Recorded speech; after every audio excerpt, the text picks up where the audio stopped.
Salam əziz abituriyentlər, hər birinizi xoş gördük. Bugünkü dərsimiz dünyanın gölləri mövzusu olacaq. Amma dərsimizə keçməmişdən öncə bir xatırlatma eləyək. Demək, xatırlayırsınızsa, ötən dərs biz sizlərlə dünyanın çayları mövzusuna baxmışdıq. Həmin mövzuda materiklər üzrə çayların yerləşməsi, onların hansı okean hövzələrində mənsub olması, qidalanma rejimi, bol-sulu dövr, mənsəblərində delta estuari yaratmaları və mənbə və mənsəblərinin yerləşdiyi ölkələrə baxmışdıq. Bugünkü dərsimizdə isə biz göllər mövzusuna baxacağıq. Gölləri materiklər üzrə qruplaşdırıb, onların axarlı, axarsız olmasını və demək mənşələrinə birlikdə baxacağıq. Odur ki, vaxt itirmədən keçək dərsimizə. Birinci başlayaq Avropanın göllərindən. Avropanın gölləri. Burada fikir versəz, göllərin əksəriyyəti mülayim iqlim qurşağında yerləşir. Bunun səbəbi Avropa, Asiya və Şimali Amerika qitələrinin Kaynozoy erasında demək 4-cü dövr buzlaşmasına məruz qalmasıdır.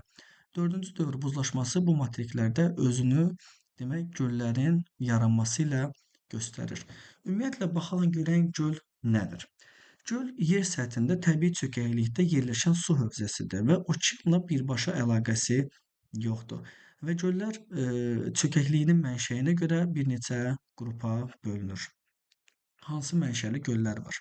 Demək, tektonik mənşəli göllər var, tektonik qraben, tektonik əyilmə, daha sonra vulkan krater mənşəli göllər var, uçqun bənd mənşəli göllər var, buzlaq mənşəli göllər var, karst mənşəli, eolik mənşəli göllərimiz var. Dünyada ən çox yayılmış göllər demək buzlaq və tektonik mənşəli göllərdir. Baxaq uşaqlar, demək göllərə. Birinci baxaq Venerin və Vetterin göllərinə. Venerin, Vetterin hər iki göl Skandinaviya yarımadasında demək İsveç ərazisində yerləşir, axarlı göllərdir və mənşələri demək buzlaq mənşəlidir. 4-cü dövr buzlaşmasını özünü burada göstərir. Daha sonra Finlandiya ərazisi göllər ölkəsi.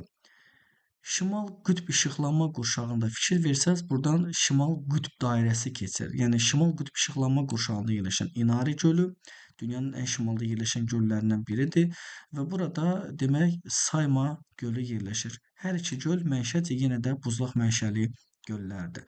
Daha sonra Rusiya ərazisində Onega gölü, burada Rusiya ərazisində Ladoqa gölü və Rusiya Estoniya sərhəddində Çud gölü yerləşir. Həm Onega, həm Ladoqa, həm də Çud gölləri demək buzlaq mənşəli göllər qrupuna aiddir. Həmçinin burada Estoniya ərazisində Kaali gölü var. Kaali gölü isə digər göllərdən fərqli olaraq demək meteorit mənşəli göldür. Nə zamansa deyək ki, Estoniya ərazisində meteorit düşüb, meteorit zərbəsi nəticəsində yerdə təbii çökəklik yaranıb və həmin çökəkliyə sular yığılıb burada Kaali adında göl yaradıb. Bu göl qeyd edeyim, o qədər də böyük göl deyil. Daha sonra keçək Cenevrə gölünə. Cenevrə gölü Alp dağlarındadır, İsveçrə ərazisində yerləşir. Burada Almaniya ərazisində Boden gölü yerləşir. İtaliya ərazisində Qarda gölü yerləşir. İtaliya Qarda, Almaniya Boden, İsveçrə Cenevrə.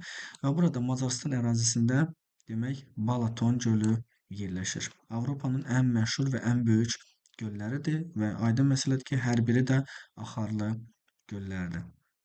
Daha sonra burada Şərqi Anadoluda Türkiyə ərazisində axarsız Van gölü yerləşir.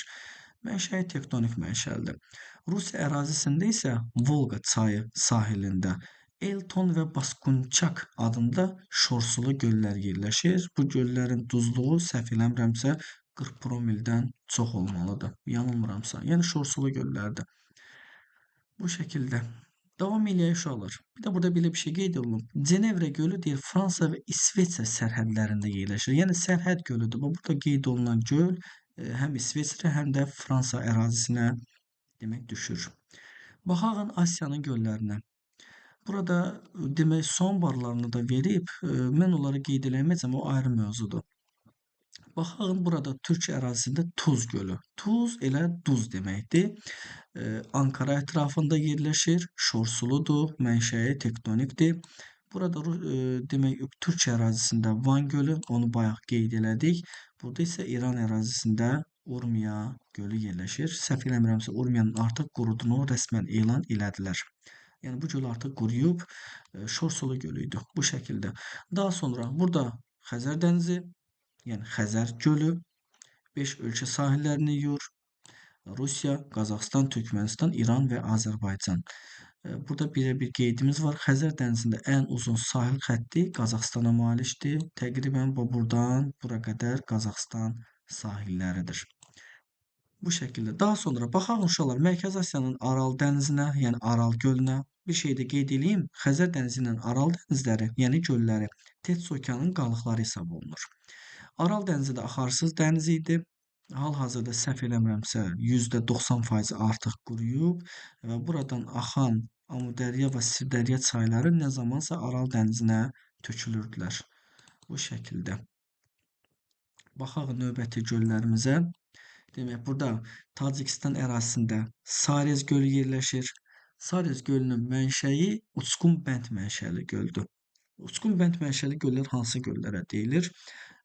Geoloji keçmişdə deyək ki, zəlzələ prosesi baş veribdir. Zəlzələ nəticəsində dağın bir hissəsi qopub, gəlib çayın qarşısını kəsib və orada göllər yaranıbdır. Azərbaycanda da bu tipli göllər var. Hamıya məlum göllərdir. Göygöl, Maral göl, Zəli göl, Ördək göl, Ağgöl. Tacikistanda isə Sarez gölü yerləşir. Daha sonra İssık gölü Qırğızstan ərazisində yerləşir. Burada Qazaxıstan ərazisində Balxaş gölü yerləşir. Monqolistan ərazisində Upsunur və Xupsugul gölləri yerləşir. Demək, Monqolistan ərazisində Upsunur və Xupsugul. Bunları silək mane olmasın. Daha sonra Rusiya ərazisində Çanı gölü, burada Çanı gölü və dünyanın ən dərin gölü olan Baykal gölü də Rusiya ərazisində yerləşir. Daha sonra burada Şimal qütb işıqlanma qurşağı, bu qütb dairəsidir. Şimal qütb işıqlanma qurşağında dünyanın ən şimalda yerləşən gölü yerləşir. Bu gölün adı Taymır gölüdür. Rusiya ərazisindədir. Mənşəyi buzlaq mənşəli göldür. Daha sonra baxaq Çindəki göllərə. Çində Lobnor və Kukunur adında göllər yerləşir. Rusiyada isə ayrıca burada Sixoti Alin dağları ətrafında Xanka gölü yerləşir. Bu şəkildə. Burada qeydlər də veriblər. Qeydlərə baxaq. Deyir, Ölü dəniz, Aral dəniz, Upsunur, Xanka gölləri 2 ölkəyə. Demək, Aral Özbəkistan, Qazaxıstan, Upsunur Rusiya, Monqolistan, daha sonra Xanka burada Rusiya və Çin, yanılmıramsa. Daha sonra Xəzər isə 5 ölkə, bunu aydın şəkildə izah elədim. Upsunur Rusiya və Monqolistan, Xanka Rusiya və Çin. Dediyim kimi Aral Özbəkistan, Qazaxıstan, Ölü dəniz İsrail, Fələstin və İordaniya. Bəzən Fələstini yazmırlar, ona görə 2 ölkə deyir. Xəzər isə Azərbaycan, Rusiya, Qazaxıstan, İran və Türkmənistan sahillərində yerləşir. Bu şəkildə. Keçək növbəti materikimizə. Bu Şimali Amerika materikidir. Fikir versəz, Şimali Amerika materikində yerləşən göllərin əksəriyyəti 40 dərəcəlik paraleldən şimalda yerləşir. Bunun səbəbi materikin 4-cü dövr buzlaşmasına məruz qalmasıdır. Fikir verin, bu nöqtələrin hər biri xırda-xırda göllərdir. Və bu göllər uşaqlar demək, hər biri buzlaq mənşəli göllərdir. Baxaq burada Böyük Ay gölünə. Böyük Ay gölü şimal qütb dairəsini kəsir və Kanada ərazisində yerləşir. Mənşəyi buzlaq mənşəli göldür. Burada Kanada ərazisində Böyük Kölə yaxud da Böyük Qul gölü yerləşir. Kölə yaxud da Qul. Bu da Kanada ərazisindədir, mənşəyi buzlaqdır. Kanada ərazisində daha bir göl, Atabaska gölü, buzlaq mənşəli göldür. Axarlı göldür, aydın məsələdir, şirinsulu göldür. Burada Kanada ərazisində Winnipeg gölü, bu gölün də mənşəyi demək buzlaq mənşəlidir, suyu axarlıdır, yəni şirin suludur. Burada isə bu ərazidə Böyük Göllər kompleksi yerləşir. Böyük Göllər kompleksinə aiddir yuxarı Michigan, Huron, Erie və Ontario böyük beşlik göllər kompleksi. Bu göllərdən yalnız Michigan ABŞ ərazisinə düşür, bütövlükdə ABŞ ərazisindədir. Yerdə qalan göllər isə ortadan böləndə olur Kanada və ABŞ sərhəddində olan göllər. Hər birinin mənşəyi buzlaq mənşəlidir və axarlı göllərdir. Dördüncü dövr buzlaşmasının nəticəsidir. Burada isə uşaqlar Kordillerin daxili hissələrində tektonik mənşəli böyük duzlu göl yerləşir. Böyük duzlu göl. Tektonik mənşəli axarsızdır və şor suludur. Fikir versəz, buradan üzü yuxarıda nə varsa hər biri buzlaq mənşəli göllərdir. Səbəb yenə deyirəm, dördüncü dövr buzlaşmasıdır. Bu şəkildə. Bunun hamısını silək, mane olmasın. Daha sonra burada baxaq uşaqlar. Hə, bir də Mərkəzi Amerikada bunu unutmuşdum. Mərkəzi Amerikada Nikaragua ərazisində Nikaragua gölü yerləşir və bu göl axarlı, şirin sulu göldür. Bunu da unutmayaq. Keçən Cənubi Amerikaya. Cənubi Amerikada göllər o qədər də çox deyil. Buranın əsas gölləri laqun mənşəli Maracaibo gölüdür. Axarsızdır, şorsuludur. Burada dünyanın ən hündür dağ gölü Titicaca gölü yerləşir. 3812 metr. Cənubunda bir qədər cənubda Poopó gölü yerləşir. Səhv eləmirəmsə Poopó gölü artıq quruyubdur. Bir də burada materikin cənub-şərqində Salinas, Chicas gölü yerləşir. Salinas və Chicas. Daha sonra bu slaydımıza baxaq. Burada demək Maracaibo gölü təsvir olunub. Orinoco ovalığı, ayrıca Orinoco çayı, fikir verin Orinoco çayı çoxlu qollara ayrılır, yəni delta mənsəbli çaydır. Həm də burada Orinoco çayının Çurun qolu üzərində dünyanın ən hündür olan şəlaləsi yerləşir. Hündürlüyü 1000 demək 54 metrdir. Anxel şəlaləsi. Həmin bu şəlalə Kanayina Milli Parkında yerləşir. Hansı ölkədir? Venezuela ərazisində yerləşir. Bu şəkildə. Daha sonra keçən Afrikanın göllərinə baxaq uşaqlar. Afrikada əsas göllər Şərqi Afrika sınma zonasında yerləşir. Bu hissə üzü şərqə doğru ayrılır. Materik özü isə şimal-şərqə gedir. Buranın əsas göllərinə demək aiddir. Çad gölü 4 ölkə arasında yerləşir, axarsızdır, amma şirin suludur. Səbəbi yeraltı suların şirin olmasıdır. Daha sonra burada Tana gölü yerləşir. Mavi Nil öz mənbəyini Tana gölündən götürür. Bir dəqiqə aydın şəkildə göstərdim.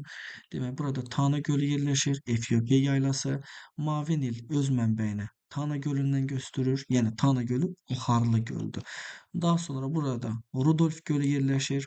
Burada tektonik əyilmə zonasında Victoria gölü yerləşir. Tektonik qrabin mənşəli Tanganika və tektonik qrabin mənşəli Nyasa gölləri. Şərqi Afrika sınma zonası. Afrikanın əsas gölləridir. Daha sonra Avstraliyanın da göllərini əvvəlki slaydda bir dənə təkrar göstərim. Buranın əsas gölləri Erie gölüdür, axarsız. Torrens gölüdür, axarsız. Gardner gölüdür, axarsız. Mackay gölüdür, axarsız.